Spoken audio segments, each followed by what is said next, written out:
Hola, buenos días. Soy Adrián Sarabia, estudiante de la carrera de Ingeniería Física. Me presento hoy día a nombre de EPIF, que es la Asociación de Estudiantes de Ingeniería de Pregrado de Ingeniería Física. Hoy día tengo el agrado de presentarles, junto a EPIF, el ciclo de charlas de Ingeniería Física, una visión profesional y social. Con este motivo, vamos a presentar la charla titulada Acelerando la espectroscopía Raman. La magíster Elia Alejandra Segarra Valverde nos va a presentar esta charla, y un poco de su trabajo es que, de su presentación, y un gusto, por cierto, tenerla aquí, es que ella es egresada de la carrera de Ingeniería Física de la Universidad Nacional de Ingeniería, ha hecho estudios en espectroscopía Raman en Alemania, y bueno, resumiendo su hoja de vida, tiene experiencia en imágenes biomédicas, en diseño de sistemas ópticos y microespectroscopía Raman. Esto se ve en el reflejo en el procesamiento de imágenes en microscopía en la Universidad de EIT, en el Hull Photonics. También tiene fabricación y caracterización en el modo SEM de nanocables de cobre para transporte eléctrico balístico de caracterización. Entonces, tenemos hoy día el agrado de presentarles a Alejandra, quien, debido a su vocación también de investigación y en pos de la carrera y de la ciencia en el Perú, nos va a presentar hoy día un poco de su trabajo, y nos gustaría que nos presente el trabajo y luego pasaremos a una sesión de preguntas. Cuando quiera usted una intervención, vea conveniente una sesión de preguntas, nos la dice y nosotros se las hacemos llegar. Y por mi parte, es un gusto tenerla aquí. De parte de PIF también le agradecemos su presencia y le damos la bienvenida, y queda en usted la exposición de hoy. Muchas gracias por la presentación. Bueno, como ya les dijo él, soy Alejandra y saludos desde Jena, Alemania. Ahora estamos en invierno y hace mucho frío. Y quisiera mandar saludos especiales a mis padres, Manuel y Elia, y a mis hermanos Rebeca y Manuel, que están escuchando la presentación. Hice algunos cambios en el título, quise ser más específica y lo cambié a incrementando la velocidad y eficiencia de la microscopía Raman. Este es mi tema de investigación y también mi tema de tesis doctoral, que lo estoy desarrollando en el Instituto Leibniz de Tecnología Fotónica bajo la supervisión de Rainer Heisman. Puse un poco de mi hoja de vida, que ya se adelantó. Soy egresada de la carrera de Ingeniería Física, terminé en el 2012, luego hice una maestría aquí en Alemania, en el ABE School of Photonics, y luego encontré una posición doctoral en el mismo grupo donde realicé mi tesis de maestría, donde me encuentro todavía realizando la tesis doctoral, y esperemos que este año se termine. Mi charla se va a dividir en las siguientes partes. Primero voy a hablar del efecto Raman y la espectroscopía Raman, en caso no se acuerden. Luego voy a hablar de la microscopía Raman tradicional o comercial, es decir, los equipos que muchas compañías ópticas están vendiendo hoy en día. Luego voy a hablar de la técnica que estamos desarrollando en el laboratorio, los fundamentos, el sistema experimental y también el procesamiento de imágenes, para mostrarles finalmente mis resultados y, si alcance el tiempo, decirles un poco qué viene después en el proyecto. Primero, comencemos con el efecto Raman. ¿Qué es el efecto Raman? Este es un efecto físico que ocurre cuando la luz interactúa con la materia. Cuando la luz interactúa con la materia pueden ocurrir muchas cosas, pero una de ellas es un fenómeno llamado scattering. Para representar este fenómeno elegí la muestra más simple, una molécula diatómica que está representada aquí en la diapositiva. Está compuesta de dos átomos, como su nombre lo indica, del mismo tipo, que están unidos por un enlace químico. Y esta molécula se encuentra siempre vibrando. Cuando se hacen incidir fotones macrocromáticos, la mayoría de estos fotones van a ser dispersados a la misma longitud de onda. Sin embargo, hay una porción muy pequeña, como podemos ver en el diagrama de energías, que va a ser dispersado a una longitud de onda o a un nivel de energía distinto. A esto se le conoce como scattering o dispersión inelástica, o también dispersión Raman. Entonces vamos a tener una diferencia de energía, y esta diferencia de energía viene porque la energía del fotón incidente fue transferida a la vibración molecular que posee esta muestra. Eso quiere decir que cada tipo de vibración molecular, si tenemos una molécula más compleja, más grande, va a tener una energía Raman característica. Y por eso existe una técnica físico-química que es la espectroscopía Raman, en el cual parte del hecho de que todas las moléculas tienen vibraciones rotacionales y vibracionales, y cada una de esta vibración posee un pico Raman muy específico. De tal manera de que si nosotros podemos medir esta señal Raman, podemos obtener un espectro y de esta manera podemos saber qué enlaces conforman, qué tipo de enlaces conforman la molécula. Es por esto que en esta técnica no se necesita ningún tipo de preparación de muestra, no necesitamos, como la mayor parte de técnicas de microscopía, no necesitamos micro o nanopartículas fluorescentes, no necesitamos ningún marcador. Y no solamente esto, pero también otra ventaja, y esto es muy importante para muestras biológicas, es que la señal Raman del agua se encuentra en una parte distinta del espectro que el espectro Raman de muestras biológicas. Me refiero con esto a proteínas, lípidos, triglicéridos, etc. Pero también esta técnica tiene sus desventajas, que es que, como dije antes, una pequeña porción de los fotones van a ser dispersados a una diferente longitud de onda. Esto quiere decir que la sección eficaz del scattering Raman es muy débil, es muy baja, por lo tanto es considerado un proceso ineficiente y esto puede tener repercusiones serias en la velocidad de adquisición de datos. Y aquí viene la razón por qué hacemos lo que hacemos ahora. La microscopía Raman tradicional está basada en microscopía confocal. Para recordarles qué es esto, tenemos una muestra que estoy mostrando en la diapositiva, es una representación de una célula, y la célula está dividida en distintas regiones como el núcleo en el centro, el citoplasma, y por lo tanto está representada en esta imagen artística con distintos colores.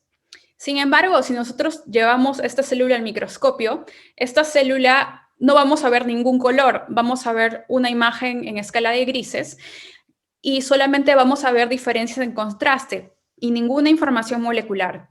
La microscopía confocal usa una lente objetivo de microscopio de apertura numérica muy alta para concentrar toda la luz del láser en una muy pequeña región de la célula, como podemos ver aquí.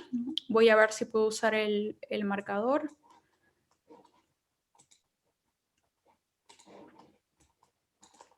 Creo que no. Bueno.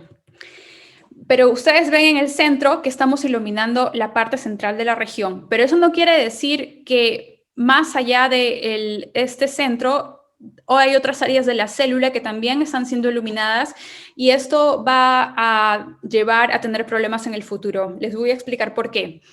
Entonces, nosotros obtenemos los fotones Raman de esta pequeña región iluminando la muestra y luego tenemos que esperar hasta que los fotones Raman se generen. Una vez generados, van a ser recolectados por la misma lente objetivo y llevadas hacia un espectrómetro.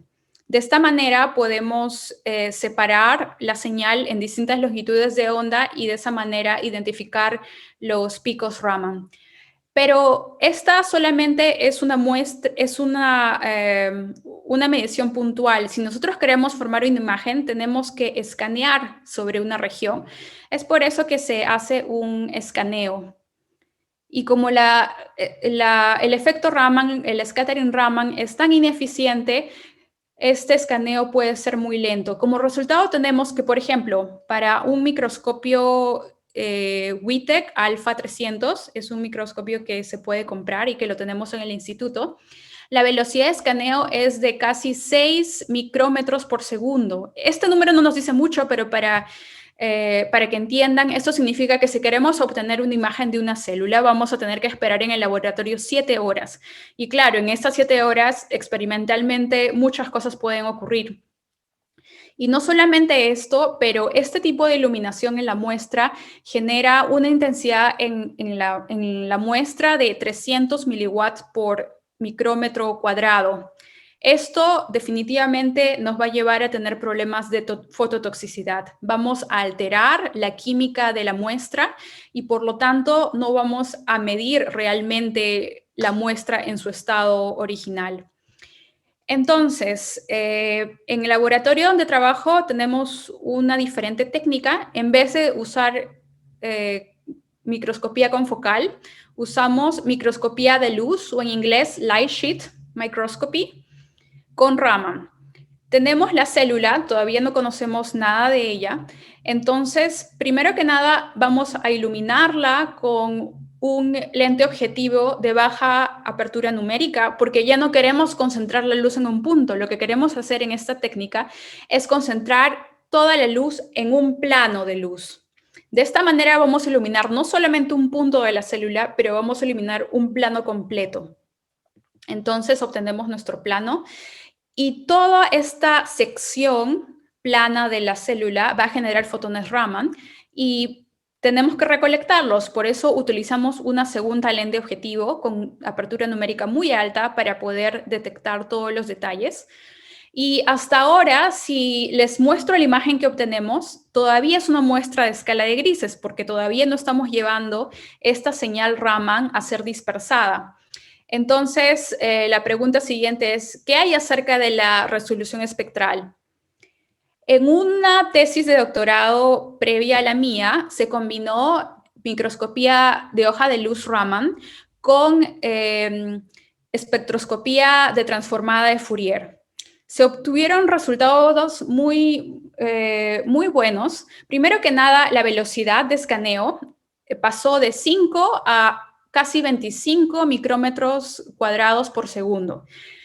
Esto es mucho más rápido, pero la parte más fascinante de este trabajo fue que la intensidad de la muestra, la intensidad de luz en la muestra, que antes era 300 miliwatts por micrómetro cuadrado, se convirtió a menos de 1 miliwatt por micrómetro cuadrado. Entonces, una técnica que es 5 veces más rápida que la técnica confocal y también es menos dañina a la muestra. Sin embargo, hubo un problema muy serio, que es que en esta técnica de transformada de Fourier se realiza un escaneo en la frecuencia. Y debido a esto se generaba mucho ruido Poisson. Entonces, la signal to noise radio, la señal, el ruido en las imágenes era muy fuerte y las imágenes no podían tener la calidad requerida. Y aquí vino mi tesis de doctorado. Reemplazamos esta técnica de espectroscopía por otra técnica de espectroscopía que viene de astronomía. Se llama Integral Field, que sería espectroscopía de campo integral, y se desarrolló por primera vez para el proyecto Sauron, que es un megaproyecto relacionado a telescopios. Y esta técnica es muy sencilla y se las voy a explicar en 4 pasos. Primer paso, la magnificación. En el caso de los astrónomos, ellos obtienen muestras del cielo, como podemos ver acá en esta imagen que la obtuve del paper original. Es una imagen de una galaxia. Pero en el caso de los microscopistas vamos a obtener imágenes como en mi caso, células. Entonces, tenemos que magnificar esta imagen. ¿Por qué? Porque queremos iluminar uniformemente un componente óptico que en inglés se llama microlens array y en español sería una matriz de microlentes. Porque nosotros queremos, en este segundo paso que se llama muestreo, queremos dividir la imagen en muy pequeñas subimágenes. Y vamos a ver en el siguiente paso para qué. Esta matriz de microlentes van a focalizar cada una de las subimágenes, como tenemos aquí, Y vamos a ver que en un mismo plano vamos a obtener muchos focos, muchos puntos focales, todos en el mismo plano. Y es por eso que, ya que están todos en el mismo plano, podemos colimarlos en paralelo, podemos dispersarlos en paralelo, como vemos aquí en el último paso. Y finalmente, con lentes, podemos generar la imagen de cada uno de estos espectros en la cámara CCD. Y así es como en solamente un shot de imágenes podemos obtener dos coordenadas espaciales, X e Y la coordenada espectral lambda. Entonces, les voy a mostrar mi sistema experimental. Todo microscopio se compone de un sistema de iluminación y un sistema de detección.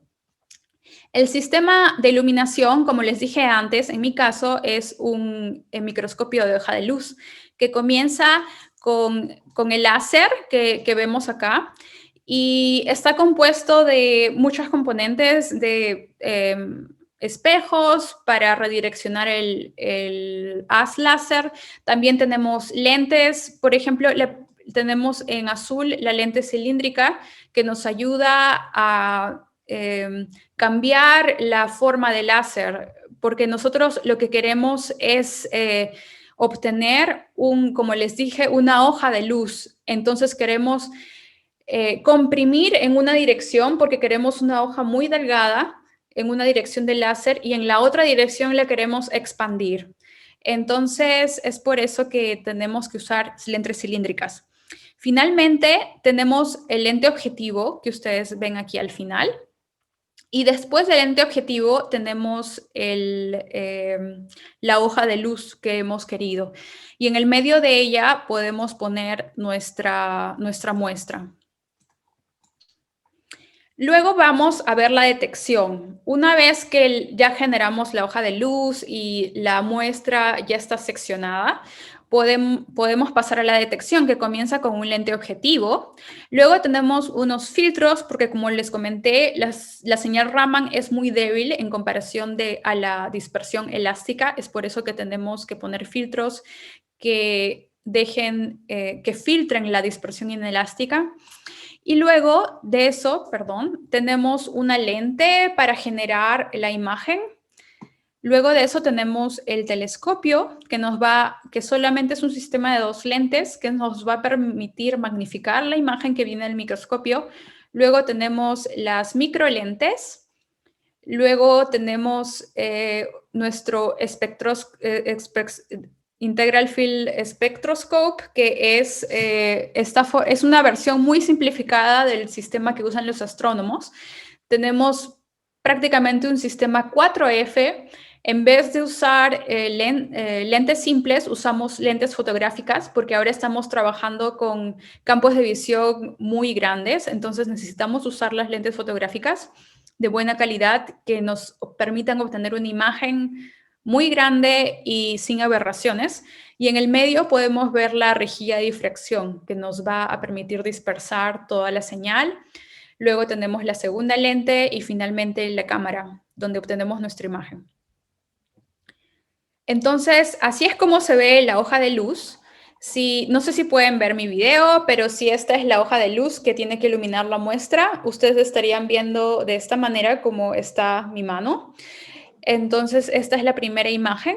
Esta hoja de luz tiene una dimensión de 4 micrómetros. Esto puede cambiar, puede ser menos o más dependiendo de la aplicación. Para cambiar esto tenemos que cambiar el sistema de lentes del sistema de iluminación. Y luego de eso, imaginen que les estoy mostrando la hoja de luz así y ahora voy a mostrarles la hoja de luz de esta manera. Viene la siguiente imagen, que es el campo de visión. En el medio tenemos una partícula de plástico y la señal que ven alrededor de ella es la señal Raman del agua. Entonces, si tomamos, nuestro microscopio no va a detectar todo esto, solamente va a detectar la parte central, que sería en este cuadro rojo. Este sería el campo de visión y esto es lo que va a ver nuestro microscopio. Como podemos ver, hasta ahora tenemos una imagen en escala de grises. Todavía no tenemos ninguna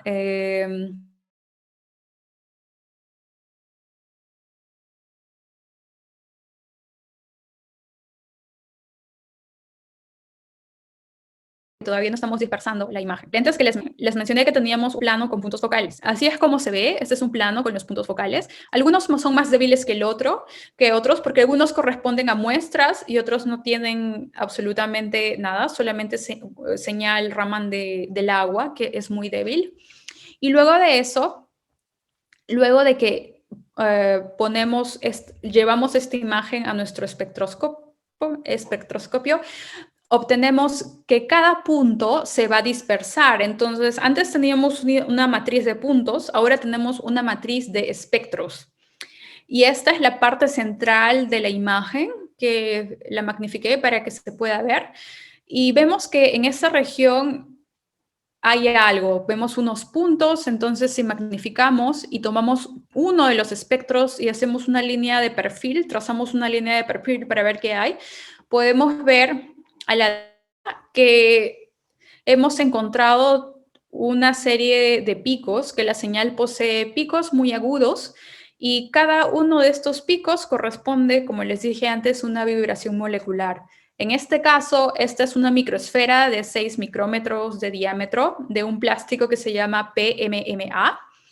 Y aquí tenemos la molécula a la derecha y puse algunos picos importantes, corresponde a algunas vibraciones importantes para que ustedes vean cómo se puede reconocer las moléculas. Y también en otra región de la muestra encontramos microesferas más pequeñas de 2 micrómetros. Y también tracé esta línea de perfil para ver qué encontraba por acá y me encontré con picos diferentes. Esto es para que vean que son dos moléculas distintas. Y también subrayé algunos de los picos más importantes. Entonces, hasta ahora tenemos una matriz de espectros, pero esto no nos da mucha información. Esto no parece una imagen, ¿cierto? Todavía nos queda la tarea de construir nuestra imagen hiperespectral. Y se hace de la siguiente manera. Ahora vamos a la siguiente sección, que es la sección de procesamiento de imágenes, que se divide en dos partes. La primera parte es extraer las coordenadas espaciales y la segunda parte, las coordenadas espectrales. Comencemos con las espaciales. Para hacer esto, ahora les muestro una versión artística de mi imagen. Les dije que mi imagen lo que obtengo en mi microscopio es una matriz de espectros. Entonces, esta es una versión simplificada. Esto también es una matriz de espectros, pero solamente de 3x3. En el caso de mi microscopio tengo 50 por 50. Y lo que vamos a hacer es extraer uno de ellos y vamos a hacer una correlación entre la imagen completa y la imagen de un solo espectro. De esa manera vamos a crear un mapa de similitudes y si nos quedamos con las similitudes mayores, vamos a obtener que hemos encontrado el centro de masa de cada uno de estos espectros. ¿Y qué significa esto? Esto significa que si asignamos coordenadas I y J, y a cada punto le damos un par de índices, vamos a tener que hemos obtenido las coordenadas espaciales. Y luego la segunda parte, para las coordenadas espectrales, lo que hacemos, aprovechando que ya tenemos las coordenadas espaciales, vamos a usar estos centros y a partir de estos centros vamos a cortar toda la información espectral que tenemos en la muestra. De esta manera, por ejemplo, aquí mostré cómo estoy asignando a cada píxel una coordenada espectral en el espectro de la esquina. Y finalmente tenemos las coordenadas espaciales y las coordenadas espectrales. Pero todavía hay un problema. El problema es que las coordenadas espectrales están dadas en píxeles y no podemos obtener ninguna información química. Esto no nos dice nada físico, entonces tenemos que transformar esto a las unidades físicas de longitud de onda, que son los nanómetros. Y finalmente podríamos construir nuestra imagen hiperespectral. Entonces, para obtener las coordenadas en nanómetros, tenemos que hacer una calibración. Aquí uso una lámpara de neón, la cual tiene picos muy definidos y las posiciones en nanómetros de cada uno de estos picos son muy conocidas. Entonces, primero encuentro los picos, en píxeles, con la posición en píxeles, y luego a cada uno de estos picos en píxeles le asigno un valor de calibración en nanómetros. Y usando un polyfit en MATLAB o en NumPy podemos obtener una relación de píxeles a nanómetros. Como pueden ver en la imagen, un polinomio lineal es suficiente, pero si queremos ser más exactos, podemos incrementar el grado del polinomio. Y luego de obtener los nanómetros, vamos a tener, si queremos comparar nuestros resultados con los papers, con los artículos científicos de los químicos, tenemos que usar las unidades que ellos usan, que no son los nanómetros, pero ellos usan unidades de energía, que son el centímetro a la -1. Aquí les muestro imágenes de microesferas de plástico, solamente para hacerles ver que con tiempo de exposición muy bajo, como 15 segundos, y también intensidades de láser muy baja, podemos obtener imágenes de buena calidad. Pero nosotros estamos interesados no en muestras sintéticas, pero en muestras biológicas, porque queremos aplicarlo en la biomedicina. Entonces, obtuvimos células, en este caso son células que se llaman TPH1, que son células humanas de leucemia. Y tenemos aquí, esta es la imagen que obtuve con mi microscopio.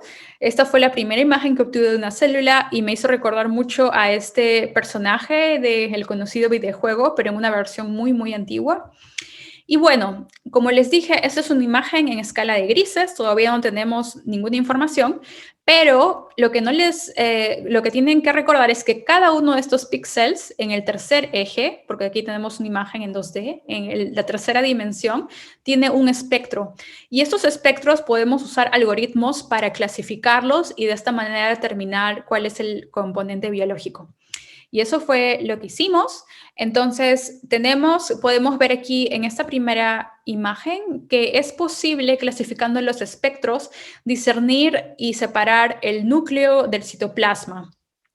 Y si aplicamos otros métodos, incluso podemos encontrar algunos triglicéridos en la superficie de la célula. Y bueno, la primera muestra que recibimos de la clínica fue este tipo de células que fueron alimentadas con microplásticos. En esta primera diapositiva de las muestras les muestro la comparación entre células que fueron alimentadas con microplástico viejo con células que fueron alimentadas con microplástico nuevo. En la primera columna les estoy mostrando una imagen de campo oscuro, creo que se llama así, donde no tenemos todavía el seccionamiento que produce la hoja de luz. Por eso es que todo se ve tan borroso. No tenemos todavía la iluminación plana. En la segunda columna les muestro la imagen con la hoja de luz. Y podemos ver que hemos partido la célula por la mitad y solamente estamos viendo la mitad de la célula, el plano medio. Pero esta es una imagen en escala de grises y todavía no tenemos la información molecular. Sin embargo, en la tercera columna les muestro la imagen procesada que he obtenido con mi microscopio. Entonces, podemos ver que en el caso del polietileno viejo, cuando un cuerpo extraño entra en una célula, la célula, al detectarlo, va a generar capas de lípidos para protegerse de este cuerpo extraño que está dentro de ella. Vemos que en el caso del polietileno viejo, la célula no envió muchos y estos pequeños clústeres son diminutos. Pero en el caso del plástico nuevo, es posible ver cómo la célula envió mucha más cantidad de lípidos y por eso se ven tan grandes y deformes. Todos estos glóbulos están conformados por lípidos. Entonces, el segundo tipo de muestras fueron las mismas células de leucemia, pero esta vez alimentadas con partículas con nanopartículas de plástico, otro tipo de plástico. Tenemos de 60 nanómetros y de 200 nanómetros. Y aplicamos la misma técnica. Y podemos ver ahora el problema de resolución, porque cada nanopartícula es solamente un píxel en la imagen. Entonces tuvimos que corregir nuestra técnica y tuvimos que cambiar la óptica para obtener más resolución. Y como resultado tuvimos lo siguiente. Aquí estoy mostrando, ese es el nuevo sistema y estoy mostrando dos muestras. En la primera fila tenemos partículas de plástico y en la segunda fila tenemos las células leuquémicas que fueron alimentadas con plástico viejo. Entonces, podemos ver aquí en la primera columna la imagen completa, la imagen de campo oscuro, luego vemos la imagen de hoja de luz y finalmente vemos dos versiones de la imagen que obtenemos con mi microscopio, la versión en escala de grises y la versión ya clasificada. Lo verde corresponde a las microesferas de plástico y lo negro corresponde al fondo. Y en el caso de las células, lo que hacemos es obtener una imagen completa, pero el campo de visión de mi microscopio es solamente equivalente a este cuadrado amarillo que ven en la imagen B. Entonces, como vimos algo acá que nos llamó la atención, llevamos el microscopio hasta aquí y lo caracterizamos. Entonces, pudimos ver estos clusters adentro de la célula y estos clusters tienen picos muy agudos que corresponden al plástico y también a los lípidos que tiene alrededor. Y bueno, en resumen, para que se lleven algo a casa, algo de conocimiento, nosotros queremos encontrar un sistema de imágenes Raman que sea rápido y eficiente. Por este motivo, estamos combinando microscopía de hoja de luz, Raman, con espectroscopía de campo integral, que viene de la astronomía. De esta manera, nosotros reducimos la intensidad de luz en la muestra, la intensidad de radiación en la muestra, y también, porque ya no tenemos que realizar ningún escaneo, el tiempo de exposición es menor. ¿Y qué viene después? Estamos incrementando la magnificación para poder ver las nanopartículas adentro de la célula. También estamos esperando que nos lleguen las muestras. La siguiente muestra van a ser células infectadas con bacterias. Queremos obtener la estructura molecular de estas bacterias. Y si conocen de alguna muestra que piensen que puede ser analizada por mi microscopio, por favor háganmelo saber. Siempre estoy a la búsqueda de muestras. Y bueno, toda charla científica se termina con los agradecimientos. Quiero agradecer a mi grupo de trabajo. Yo estoy trabajando, como les dije antes, en el Instituto Leibniz de Tecnología Fotónica. Como su nombre lo indica, hay muchos departamentos de fibras ópticas, departamentos de bioingeniería, departamentos de espectroscopía Raman o departamentos de microscopía. Yo trabajo en el departamento de microscopía. Y en mi grupo, la mayor parte se dedican a crear nuevas técnicas en microscopía. Es una investigación muy fascinante porque ellos van al campo de la superresolución. Y luego también hay otra parte del grupo que se dedica mucho al procesamiento de imágenes, otra parte que se dedica a la teoría de imágenes. Tenemos todo experimental, simulaciones y también teoría. Y bueno, y yo soy la única que estoy trabajando con microscopía Raman y es una investigación muy interesante. Aquí en negro he puesto el link del instituto, pueden visitarlo. Les recomiendo que vean la versión en alemán porque la versión en inglés no tiene toda la información. Si ven algún grupo que les interese o ellos están publicando constantemente posiciones doctorales para estudiantes que quieran, ya sean alemanes o extranjeros, que quieran formar parte de esos grupos. En azul he puesto el link del grupo donde trabajo y si están interesados en algún proyecto también háganmelo saber. Los puedo contactar con la persona responsable y si están buscando venir a Alemania para hacer una maestría o un doctorado, también les recomiendo las páginas web de el ABE School of Photonics o también se conoce como ASP. Y recientemente el Max Planck School of Photonics, que se conoce como MPSP, ellos tienen páginas web, también tienen canales en YouTube donde dan información especialmente para estudiantes extranjeros, estudiantes que vienen al extranjero. Ellos brindan programas de maestría en inglés, entonces el conocimiento de alemán no es necesario. Y finalmente, no se puede hacer ciencia sin apoyo económico del Estado, y tengo la suerte de trabajar en Alemania, y mi proyecto es parte de un proyecto más grande, que es el proyecto Infecto Optics, así que quiero agradecer a este proyecto por financiar esta fascinante investigación. Muchas gracias. Muchas gracias a ti, Alejandra. La charla ha sido muy fructífera, de la cual nos han surgido algunas preguntas y nos gustaría transmitírtelas. Claro. Quizás sea un poco asíncrono, pero vamos a tratar de hacerlas en el formato en el que han llegado. Sí. Así que, bueno, la primera pregunta que nos llegó fue, ¿qué métodos están usando para el tratamiento de muestras biológicas? ¿Qué métodos de protección se están usando, ya que la intensidad de luz que le llega las puede dañar, como bien mencionaste? ¿Pero qué métodos están usando y cuáles están desarrollando? Como mencioné en las primeras diapositivas, esta microscopía confocal daña mucho la muestra. Y también tengo que decir que muchas de las microscopías de super resolución hoy en día están basadas están basadas y requieren intensidades de láser muy fuertes. Y por eso la mayoría de ellas no son adecuadas para muestras biológicas.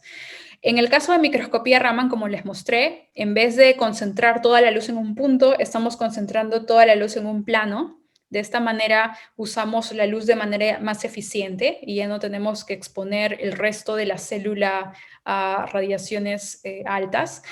Y en el caso de microscopía de superresolución, por ejemplo, hay distintos tipos de técnicas, y hay una técnica que se desarrolla en mi laboratorio que se llama microscopía de iluminación estructurada, que es una técnica de fluorescencia, en la cual se crean patrones de difracción de luz, y se aprovechan estos patrones para iluminar la muestra y para obtener frecuencias que no pueden ser vistas por un lente objetivo. Entonces, yo diría que para proteger la muestra, los métodos están basados en modificar el tipo de iluminación.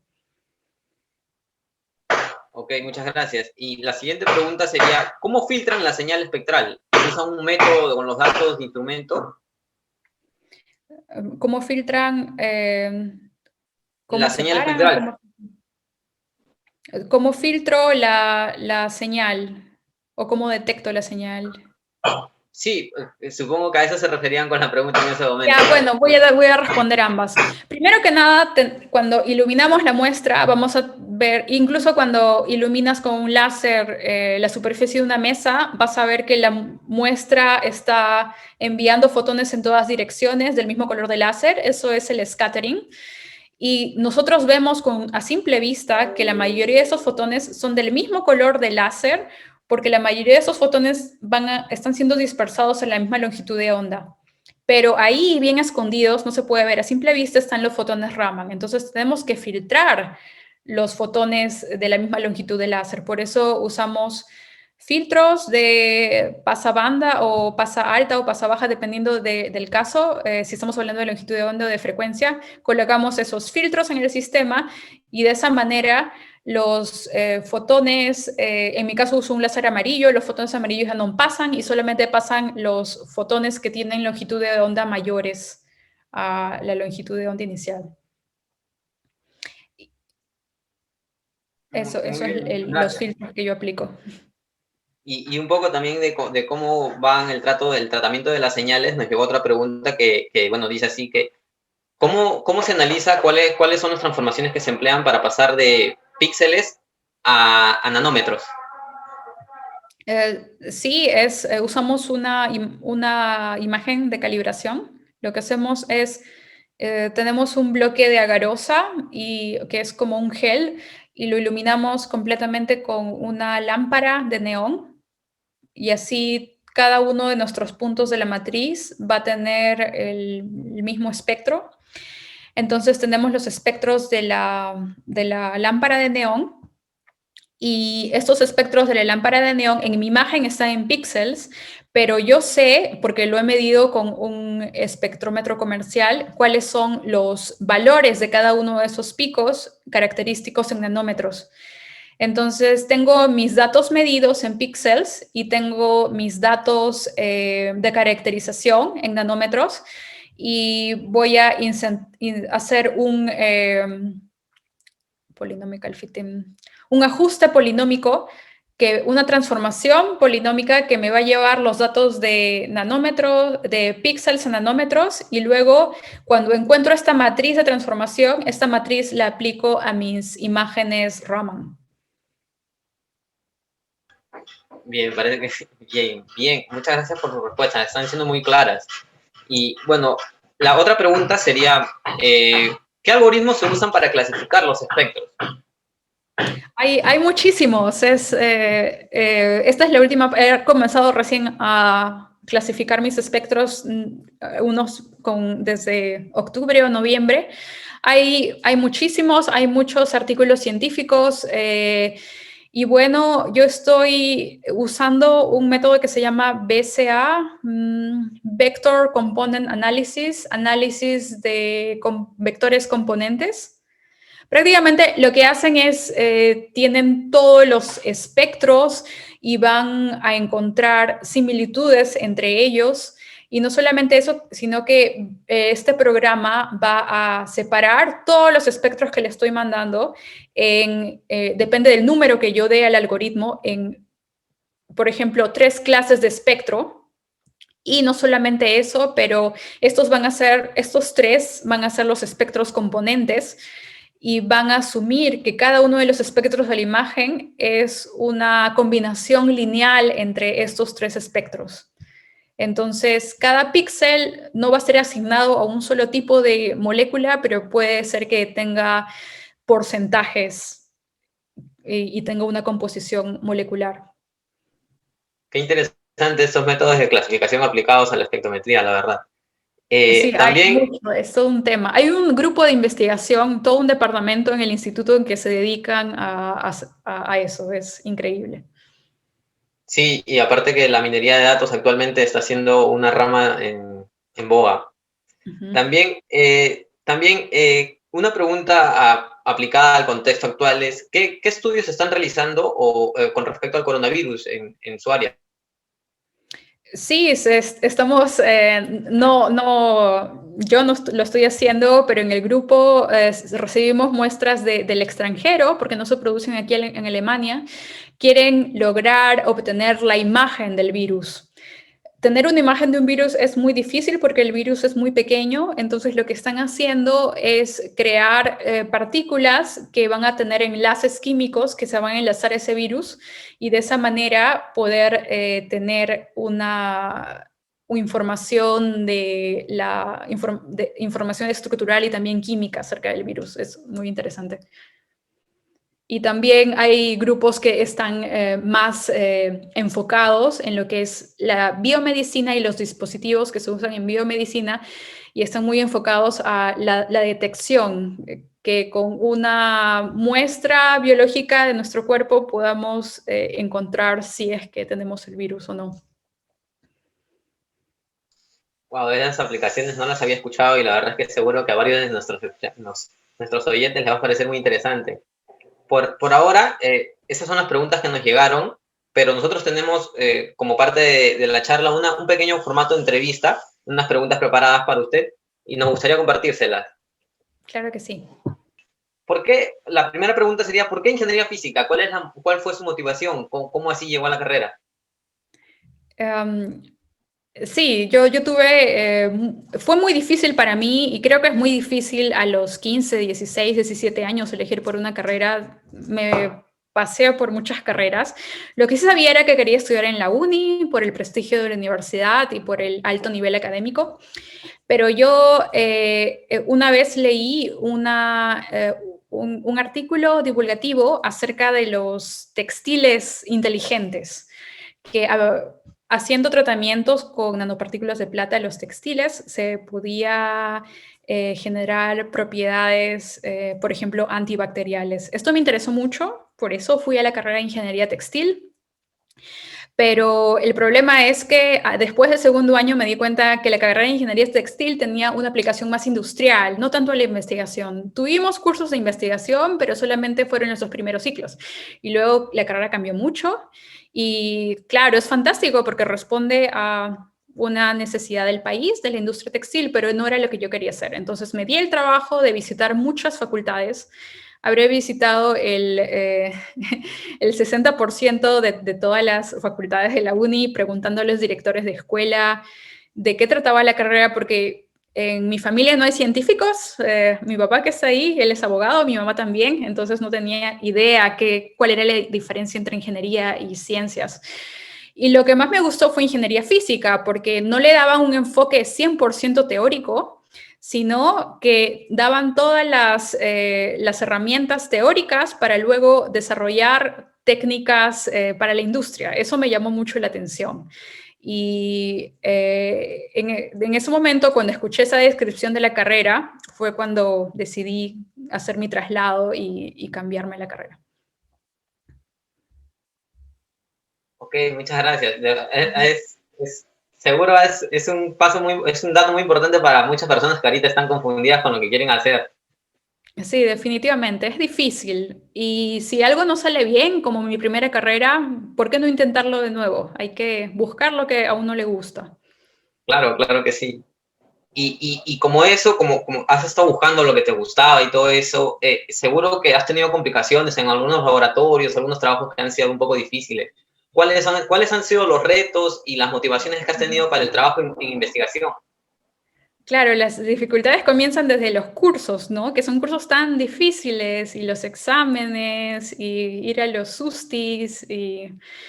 Bueno, sí, hubieron cursos en la universidad que fueron muy, muy complicados, definitivamente, que creo que en toda la época de preparación para ingresar a la uni, también durante la uni, la diferencia con otras universidades es que el nivel es tan alto que tenemos que dedicarnos exclusivamente a eso. Y bueno, esas fueron las primeras dificultades, pero felizmente trabajando en equipo y estudiando en grupo pudimos pasar todos los exámenes.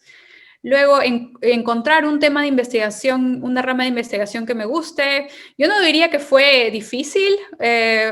Yo no comencé con lo que estoy haciendo ahora. Comencé en el grupo del profesor Abel Gutarra, en el grupo de nanoestructuras.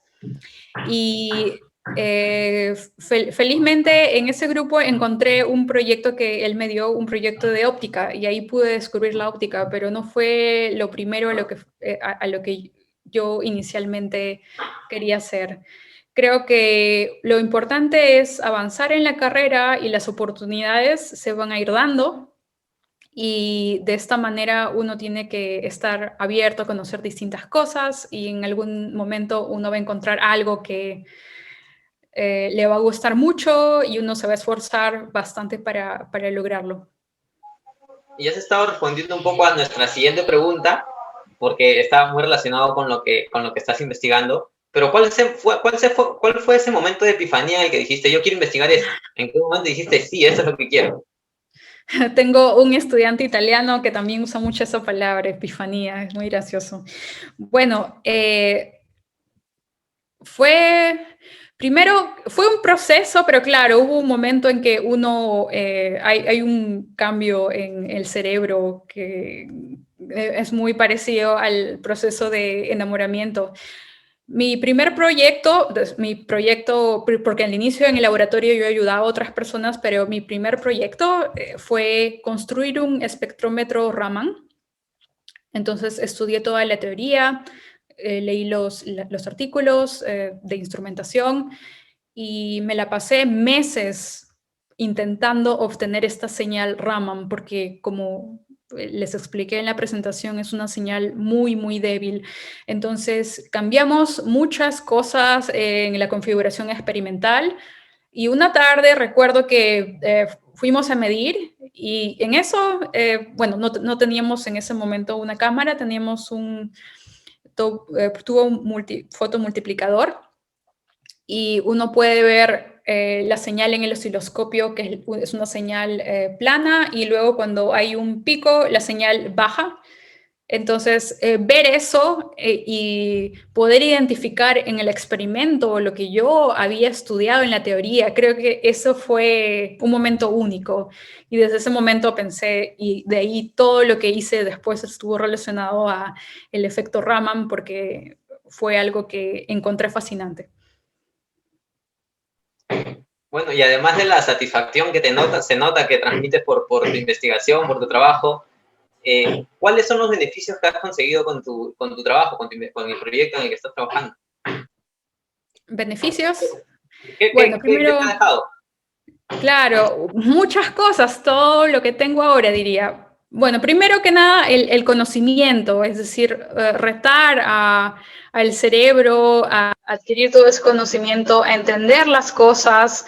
Es una carrera que no requiere mucho memorismo, que no requiere aprender muchas cosas de memoria, pero el análisis, ir de las matemáticas a la física y de la física a la física experimental fue genial. Luego también tuve la oportunidad de viajar eso. mucho. Dime si te puedo ayudar Perdón. Ok, mi Siri estaba hablando.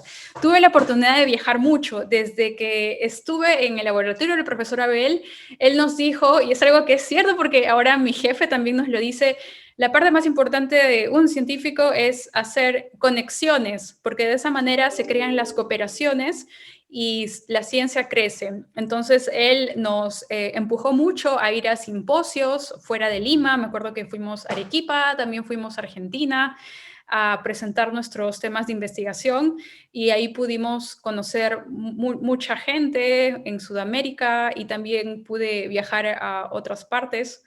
Y ya cuando viajé a la maestría, éramos una clase de 45 alumnos que veníamos de todos los continentes, entonces fue una experiencia intercultural muy, muy interesante. Y ya en la época del doctorado, y ya uno se va haciendo más viejo también, pude conocer a mis amigos, los amigos que tengo ahora, que son la mayor parte de ellos también están relacionados a la ciencia, entonces nos podemos entender mucho. Y bueno, y la experiencia de vivir en el extranjero, en una sociedad distinta, más ordenada y más tolerante, también ha sido otra ventaja. Qué bueno, son muy buenos datos como para querer seguir investigando y dándole con todo para tratar de hacer más proyectos de estos, ¿verdad? Y justamente por eso también, ¿qué beneficios crees que tiene la carrera con respecto a la sociedad en la que te estás desenvolviendo? Y también con respecto a qué beneficios podría traer aplicado o mejor desarrollado aquí en Perú. Los beneficios de trabajar como científico son de de usar todo nuestro conocimiento para servir a la sociedad. En mi caso particular, en mi microscopio, el objetivo de desarrollar este microscopio es identificar infecciones bacteriales adentro de células y como el microscopio es rápido y relativamente de bajo costo, es algo que esperamos que algún día se pueda llevar a la clínica y se pueda identificar las enfermedades de manera más rápida y más precisa y de esa manera pueda mejorar la calidad de vida de las personas. En el contexto más global de lo que es la sociedad, me parece que es muy importante poder explicar lo que sabemos y compartir nuestro conocimiento de manera sencilla y de manera de que cada persona, incluso niños y adultos que no están en el campo, puedan entender. Y respecto a Perú, al país, es muy difícil para mí. Quisiera hacer tantas cosas, pero todavía no me encuentro en las condiciones. Hice un taller para niños en Huancayo con un programa clubes de ciencias, y ahora por el corona esto se ha limitado mucho. Todavía no sé cómo voy a colaborar, estoy colaborando en lo que puedo, pero yo sí sé que si sigo avanzando va a llegar un momento en que voy a poder dar todo lo que el país me dio y voy a poder devolverlo a la sociedad peruana. De momento te agradecemos mucho la participación en este ciclo de charlas. Estás haciendo, por nuestra parte, una gran ayuda, está haciendo una gran ayuda en fomentar lo que es la investigación y los proyectos aquí en Perú. Y esta pregunta, no sé si hasta ahora te la haces o la has escuchado, pero es, ¿la ingeniería física es ciencia o es ingeniería? Porque aquí, al menos en la facultad, como que se discute todavía eso. Sí, yo lo sé, porque yo también he estado ahí y también estuve, una vez estando en ingeniería física, también tuve mis dudas de cambiarme a física o estar ahí. La verdad es que lo puedo decir desde el punto de vista del científico, porque yo soy científico en estos momentos. Depende de lo que uno quiera. Los estudios nos dan la primera bola de conocimientos, pero ¿qué hacemos con esos conocimientos? Depende de nosotros mismos. En el grupo donde trabajo ahora, en Alemania se estudian las carreras de ciencias en las universidades y se estudian las carreras de ingeniería en las universidades técnicas. Es decir, que se crean, son formaciones totalmente distintas, no comparten la misma universidad. Sin embargo, la mayoría y muchas de las personas más brillantes del grupo de investigación donde estoy trabajando ahora vienen de ingeniería. Yo diría que somos mitad-mitad, la mitad vienen de ingeniería y la mitad vienen de física. Pero no me estoy refiriendo a ingeniería física, me estoy refiriendo a ingeniería propia, que es lo que se estudia en las otras facultades de la uni. Hay muchos físicos que conozco que ahora están trabajando en industria y sus posiciones de trabajo se llaman ingeniero. Y hay muchos ingenieros que ahora que han hecho doctorados y que terminan siendo académicos, profesores en las universidades. Así que yo no haría una distinción. Claro, estudiar física da más conocimiento teórico y te permite tener otra visión, pero estudiar ingeniería también te da otro punto de vista, y la ciencia hoy en día es completamente y sumamente multidisciplinaria y todo se necesita en un grupo de investigación para llevar a cabo el proyecto. Bueno, al final parece que resulta ser una discusión más filosófica que pragmática y te Exacto. agradecemos tu punto de vista. Y una de las cosas que también nos han preguntado, y por eso está en el formato de la charla, de las preguntas, ¿qué paso seguiste para llegar allá, a donde estás tú ahorita? ¿Cómo te motivaste? ¿A quién le preguntaste? ¿Dónde investigaste? Y al final, ¿a dónde postulaste? Sí, recuerdo cómo tomar la decisión de irse al extranjero. En el laboratorio, en la uni donde trabajaba, el laboratorio del profesor Abel Gutarra, él ya tenía estudiantes y nos contaba de sus exalumnos que estaban en el extranjero. Y una vez yo le pregunté si él creía que yo tenía la potencialidad de ir al extranjero, y él me dijo, no solamente me dijo que sí, pero me dijo que era una buena época para las mujeres porque estaban dando, debido a a la condición de la ciencia hoy en día, no tenemos iguales rangos hombres y mujeres debido a eso. Y para intentar equilibrar, ahora están dando más becas a estudiantes mujeres. Y yo no sabía eso y él lo hizo saber, así que desde ese momento empecé a enfocar todo hacia ello. Quise ir al extranjero, primero que nada, porque quería viajar, quería conocer el mundo, y segundo, porque vi que habían mejores opciones para realizar maestrías, doctorados. Comencé con una pasantía en Argentina, fue mi primera experiencia en el extranjero. Pero en Argentina me di cuenta que todavía habían limitaciones, por lo menos en el campo donde yo trabajo, limitaciones económicas. Entonces me hizo ver que el centro de la ciencia ahora están en Estados Unidos y en Europa. Y también en otras partes del mundo, pero eran las partes más accesibles. Intenté Estados Unidos, pero el grupo lamentablemente no era lo que parecía. Entonces decidí intentar Europa. Vi en Europa, encontré España, Francia, Alemania. Vi que el mejor lugar era Alemania, así que postulé a Alemania porque ellos tenían un grupo que desarrollaba el tema de investigación que yo quería desarrollar. Pero me di cuenta que en Alemania no se puede ir, como en Estados Unidos, directamente al programa de doctorado. Ellos requieren formalmente una maestría. Así que fui a hacer una maestría, encontré una maestría internacional.